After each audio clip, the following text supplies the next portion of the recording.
Thousands of miles on the other side of the world live these Chinese boys.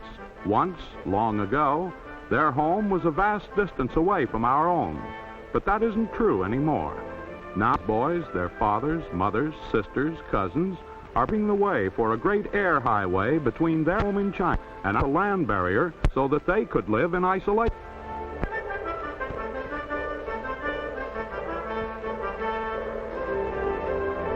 That barrier was the Great Wall of China, stretching for hundreds of miles.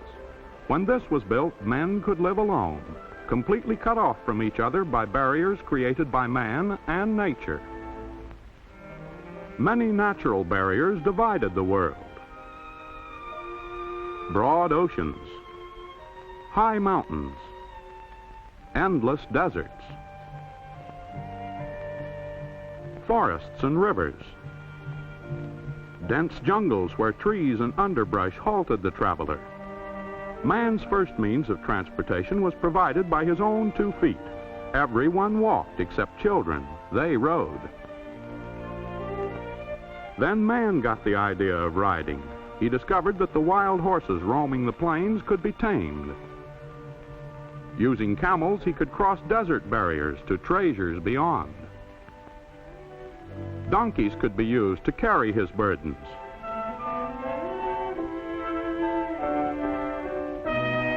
Then a discovery that, though seemingly simple, is one of the greatest in history, the wheel.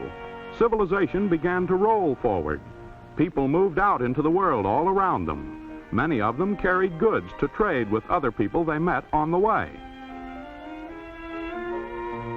The Great Barrier of Water still remained, but man began to overcome it.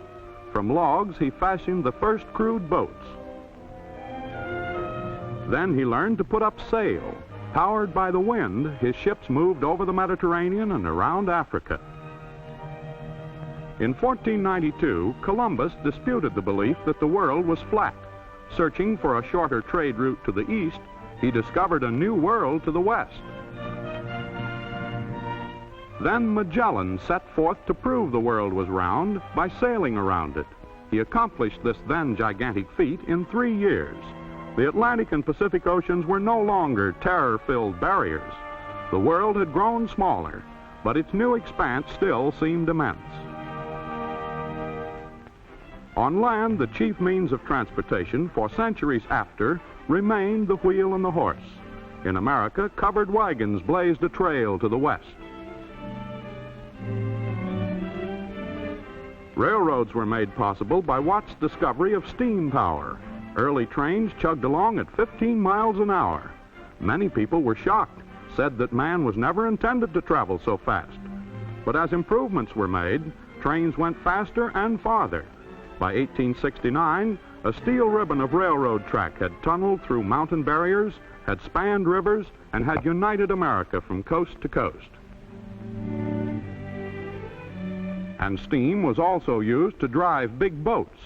No longer dependent upon the whims of the winds, boats could move under their own power to wherever the world's rivers and oceans would carry them.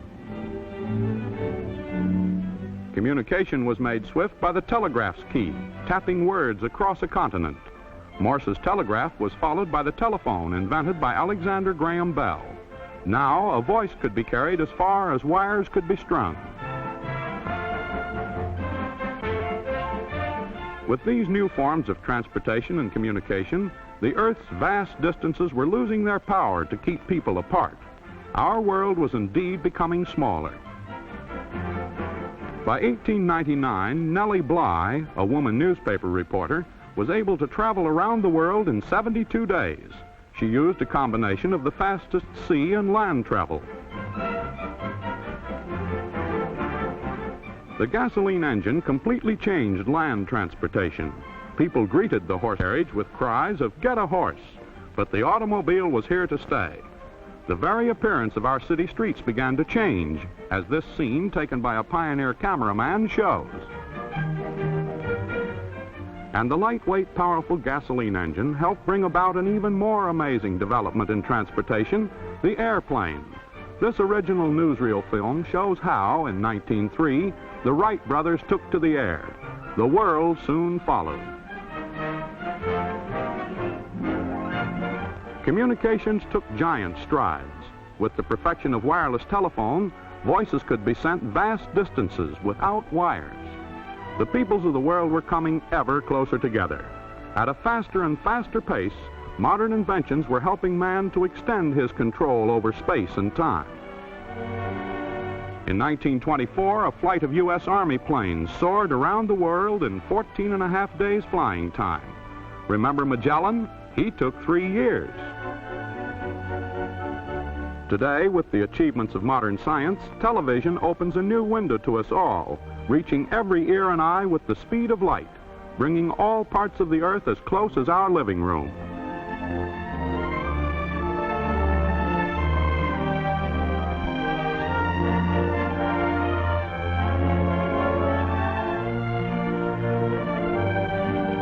Now we no longer speak of modern transportation.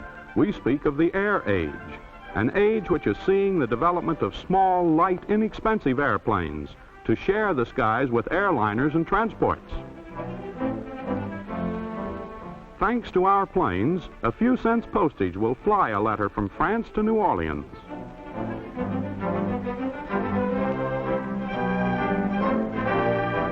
Today, all over our shrinking world, man looks to the skies.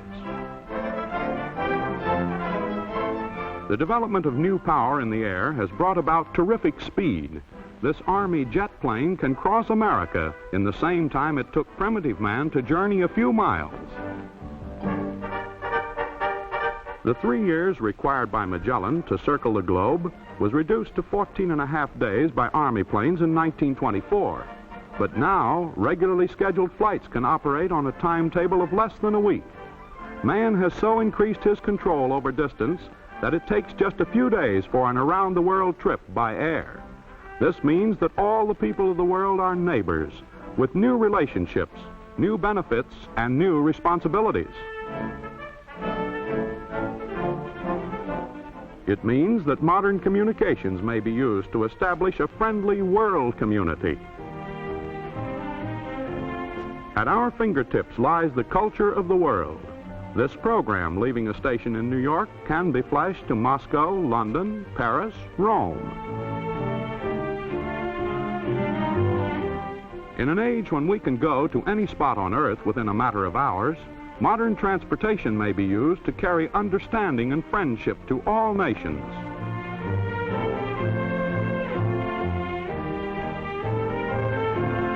Behind the wheel of an automobile, we can swiftly reach any part of the nation.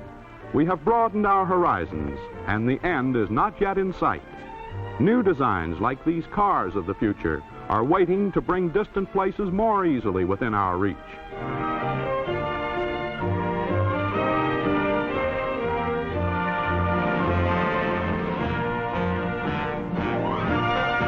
On an Earth linked together by wide highways, no one of us can live apart. Through the sciences of transportation and communication, we are able to exchange not only our ideas and achievements, but the material treasures of the world as well. International trade makes it possible for the varied products of every land to be enjoyed by all.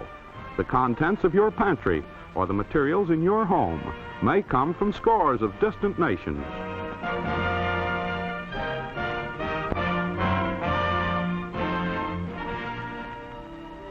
It is within the power of all of us to bring about a better way of life for people of all races and nationalities.